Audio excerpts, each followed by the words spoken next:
Okay, here we are, still in chapter 4. It's worth noticing. This is line 22.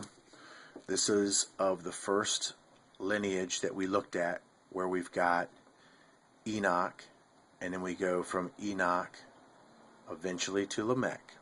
Okay?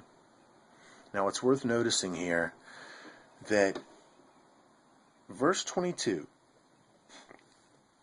she also bare Tubal Cain, an instructor of every artificer and brass and iron.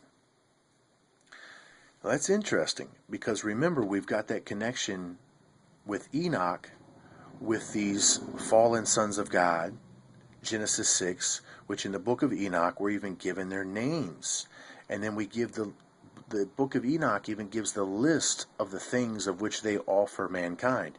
And lo and behold, metallurgy, which is the working of metals, is one of the things that they offer. Well, it's in perfect relationship to what we have here as this connection from Cain to Enoch. And now Enoch has a descendant who is working this metal. Interesting. Well, what I'm telling you is that it makes perfect sense, because that is where Enoch is coming from in the first place, at least in this narrative. He's coming from the land of Nod, which are the descendants of the fallen sons of God. Now, what's interesting to note is that the metal that they give for symbols that he's working are interesting. Brass is a symbol for rulership, and then iron's a symbol for control. And then, of course, we've got Orion, and then we've got the control of this world of the military brass. Kind of interesting nonetheless, but metallurgy, the connection to Enoch, which is being connected right on back to the book of Enoch, which we're about to take a look at. But we're going to take a look at it in concerns with Lamech, because this is going to get interesting here. Now, to make the point and to close the deal here, that we're dealing with the Jews, the ancient early Hebrews. Now, when I say ancient, I mean ancient. I'm not talking about what you're calling Jews today. I'm talking about something totally different here. I'm talking about an admixture with these fallen sons of God, of which the root and the origins of our civilization has sprung from. Okay?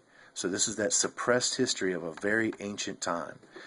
So I want you to see that way on down the line, you start seeing the early Hebrews begin to worship their ancestors that are associated with these fallen sons of God through the line of Cain. And that's why you see them worshiping Nergal, and why you see them worshiping the Queen of Heaven, because they are directly associated to those demigods via ancestry.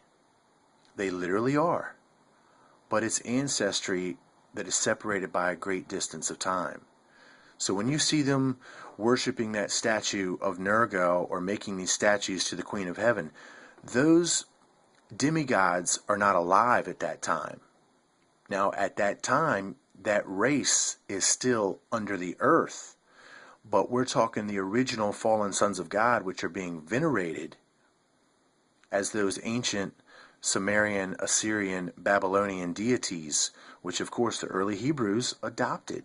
And you see it in the Old Testament being termed these gods of this trembling earth, and these mountains, and this lightning, and this wrath, and this vengeance, and this doom, and this death and destruction that's going to happen if somebody kindles the anger of the Lord.